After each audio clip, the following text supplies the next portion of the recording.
Hi friends, welcome to cinema வேட்டை. சமுத்திரக்கனி இதுவரைக்கும் தமிழ்ல நிறைய படங்கள் டைரக்ஷன் பண்ணியிருக்காரு. சமுத்திரக்கனியை பொறுத்தவரைக்கும் நமக்கு நல்ல நடிகராகவும், நல்ல கருத்து சொல்ற மனிதராகவும் நமக்கு தெரியும். ஆனா, அவர் தமிழ்ல 9 படங்கள் இதுவரைக்கும் டைரக்ஷன் பண்ணியிருக்காரு. அப்படி அவரோட டைரக்ஷன்ல வந்த படங்கள் எந்த அளவுக்கு வெற்றி பெற்றிருக்கு, எந்த அளவுக்கு தோல்வி அடைஞ்சிருக்குன்றத இந்த வீடியோல பார்ப்போம்.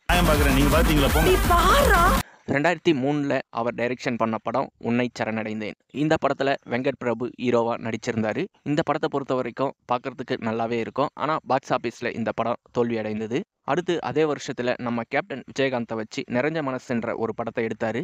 இந்த படத்தை பொறுத்த வரைக்கும் கதை, திரைக்கதை, காமெடி, சாங்ஸ்னு எதுவுமே அந்த அளவுக்கு சக்சஸை கொடுக்கல. இந்த படம் பாக்ஸ் ஆபீஸ்ல படுதோல்வி அடைந்தது. படத்தோட பேர் மட்டும்தான் நிறைஞ்ச மனசோட இருந்தது. ஆனா படம் நிறைஞ்ச மனசோடு மக்கள் மனசுல நிக்கலன்னு தான் சொல்லி ஆகணும். ஸோ அடுத்து சமுத்திரக்கனி படத்தை டைரக்ஷன் பண்றதை விட்டுட்டு திரும்பவும் அமீர்கிட்ட அசிஸ்டன்ட் டைரக்டரா ஒர்க் பண்ணும்போது பருத்தி வீரன்ற படத்துல ஒர்க் பண்ணிட்டு இருந்தாரு. அதுல ஒரு சின்ன கேரக்டர்லயும் வந்திருப்பாரு சமுத்திரக்கனி. அங்கிருந்து 2வது தடவையா முறையா டைரக்ஷனை கத்துக்கிட்டு திரும்பவும் வந்து டைரக்ஷன் பண்ண ஆரம்பிச்சாரு. இதற்கு இடையில ஒரு சில படங்கள்ல நடிச்சுக்கிட்டோம், ஒரு சில படங்கள்ல டப்பிங் வாய்ஸும் கொடுத்துட்டு வந்தாரு. அடுத்து சமுத்திரக்கனியோட பெஸ்ட் ஃப்ரெண்டான சசிகுமாரை வச்சு 3வது முறையா டைரக்ஷன் பண்ண படம் தான் நாடோடிகள். இந்த படம் நல்ல வரவேற்பை பெற்று வெற்றியும் கொடுத்தது. ஸோ ஒரு காதலை சேர்த்து வைக்கிறதுக்காக சசிகுமாரும் அவரோட ஃப்ரெண்டுங்களும் இந்த படத்துல நிறைய தியாகம் செய்வாங்க. அந்த தியாகத்தெல்லாம் கொச்சப்படுத்துற அளவுக்கு தான் அந்த காதல் ஜோடிகள் பாய்ந்து சண்டை போட்டு பிரிஞ்சிடுவாங்க. ஸோ அதை எப்படி கடைசியில கருத்து சொல்ற மாதிரி முடிச்சிருக்காருன்றது தான் இந்த படத்தோட சுவாரஸ்யம். இந்த படம் நல்லாவே வந்தது.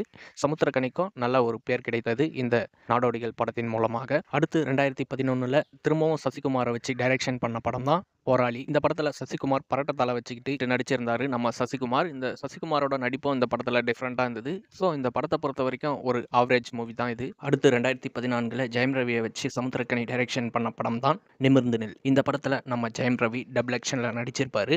இந்த நிமிர்ந்து நில் படத்தை பொறுத்த வரைக்கும் சமூக பொறுப்பு அக்கறையோடு எடுத்த படம்னு கூட சொல்லலாம். லஞ்ச ஒழிப்பு, இந்த சமூகத்துல எங்கெங்க தப்பு நடக்குதுன்றத சுட்டி காட்டியிருந்தாரு. ஸோ இந்த படம் வரத்துக்கு முன்னாடி நிறைய கேஸ் போட்டாங்க இந்த படத்து மேல. ஒரு சில சீன்ஸ்லாம் இந்த படத்துல டெலீட் பண்ணிட்டு தான் படத்தையே ரிலீஸ் பண்ணியிருந்தாங்க. அந்த அளவுக்கு கருத்து நிறைய சொல்லி வச்சிருந்தாரு நம்ம சமுத்திரக்கனி இந்த படத்துல. ஸோ அதற்கப்புறம் படம் ரிலீஸ் ஆகி நல்ல வரவேற்பும் பெற்று வெற்றியும் பெற்றது. அடுத்து சமுத்திரக்கனி டைரக்ஷன் பண்ண படம் அப்பா. இந்த படத்துல இவரே நடிச்சிருந்தாரு. ஒரு 4 பசங்களை வச்சுக்கிட்டு எந்த அளவுக்கு கதையை கொடுக்க முடியுமோ அந்த அளவுக்கு தெளிவா திரைக்கதையை அமைச்சிருந்தாரு சமுத்திரக்கனி. இந்த படத்துல எனக்கு ரொம்ப பிடிச்ச விஷயம் குட் டச் பேட் டச் பத்தி அழகா தெளிவா எடுத்து சொல்லியிருப்பாரு.